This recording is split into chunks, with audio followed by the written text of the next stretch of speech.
नमस्कार मित्रों, धर्म इतिहास रहस्य चैनल में फिर से आपका स्वागत है। आज के इस वीडियो में मैं आपको बताने वाला हूँ माँ दुर्गा की छठवीं शक्ति यानी कि माता कात्यायनी की पावन कथा। कात्यायनी माता दुर्गा के 9 रूप में छठे रूप के रूप में पूज्य है। माता ने यह रूप अपने भक्त ऋषि कात्यायन के लिए धारण किया था। देवी भागवत पुराण में ऐसी कथा मिलती है कि ऋषि कात्यायन माँ आदि शक्ति के परम भक्त थे।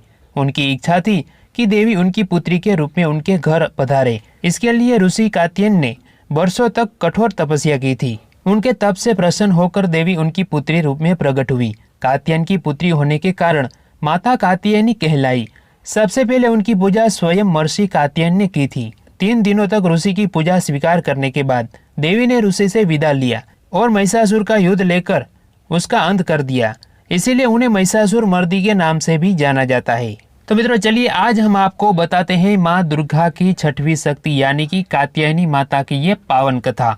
यह कथा सुनने से पहले मित्रों अगर आपने हमारी चैनल को सब्सक्राइब नहीं किया है तो तुरंत ही हमारी चैनल को सब्सक्राइब करके पास में दी गई घंटी को जरूर दबा दें ताकि आपको नई वीडियो की जानकारी सबसे पहले मिल सके। और मित्रों अगर आप भी माँ अम्बा के परम भक्त हैं तो हमारी इस वीडियो को लाइक कर दीजिएगा, साथ ही कॉमेंट में लिख दीजिएगा जय अम्बे। तो मित्रों देवी कात्यायनी को वज्रभूमि की अधिष्ठ दात्री देवी के रूप में भी जाना जाता है। वज्रभूमि की कन्याओं ने श्री कृष्ण के प्रेम को पाने के लिए उनकी आराधना की थी। भगवान श्री कृष्ण ने भी देवी कात्यायनी की पूजा की थी। देवी कात्यायनी को मधुयुक्त पान अत्यंत प्रिय है। इन्हें प्रसाद रूप में फल और मिठाई के साथ सेहत युक्त पान अर्पित करना चाहिए। कहते हैं कि माता कात्यायनी 4 भुजाधारी है, जिनमें इनका एक भुजा में शत्रुओं का अंत करने वाला तलवार है तो दूसरी भुजा में पुष्प है जो भक्त को प्रति उनके स्नेह को दर्शाता है। तीसरी भुजा में अभय मुद्रा में है जो भक्तों को भय मुक्ति प्रदान कर रहा है। चौथी भुजा देवी को वर मुद्रा में है जो भक्तों को उनकी भक्ति का वरदान देने के लिए है। माता का प्रभाव कुंडलिनी चक्र के आग्रह चक्र पर है। नवग्रहों में माता कात्यायनी शुक्र को नियंत्रित करती है।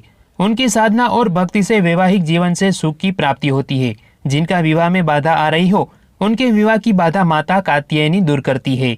इस मंत्र से देवी का ध्यान करके नवरात्रि में छठे दिन देवी की पूजा करनी चाहिए और मंत्र इस बारे में है, या देवी सर्वभूतेषु कात्यायनी रूपेण संस्थिता नमस्तस्यै नमस्तस्यै नमस्तस्यै नमो नमः। कहते हैं मित्रों नवरात्रि में छठे दिन माँ कात्यायनी की पूजा की जाती है। उनकी उपासना और आराधना से भक्तों को बड़ी आसानी से धर्म अर्थ काम मोक्ष और चारों फल की प्राप्ति होती है। उसके रोग शोक संताप और भय नष्ट हो जाते हैं। जन्मों से समस्त पाप भी नष्ट हो जाते हैं। इसीलिए यह देवी कात्यायनी कहलाती है। उनका गुण पवित्र है, इसीलिए इस वैज्ञानिक युग में कात्यायनी का महत्व सर्वाधिक हो जाता है। उनकी कृपा से ही सारे कार्य पूरे हो जाते हैं। यह वेदनाथ नामक एक स्थान पर प्रकट होकर पूजी गई है। माँ कात्यायनी अमोघ फलदायिनी है। भगवान कृष्ण को पति के रूप में पाने के लिए वज्र की गोपियों ने इन्हीं की पूजा की थी। यह पूजा कालिंदी यमुना के तट पर की गई थी। इसीलिए यह वज्रमंडल की अधिष्ठ दात्री देवी के रूप में प्रतिष्ठित है। उनका स्वरूप अत्यंत भव्य और दिव्य है। तो मित्रों यह था माँ दुर्गा की छठवीं शक्ति यानी कि माता कात्यायनी की ये पावन कथा। वीडियो पसंद आया हो तो वीडियो को एक लाइक जरूर कर दीजिएगा और ऐसी ही वीडियो देखने के लिए हमारी चैनल को सब्सक्राइब करके पास में दी गई घंटी को जरूर दबा दीजिएगा। धन्यवाद।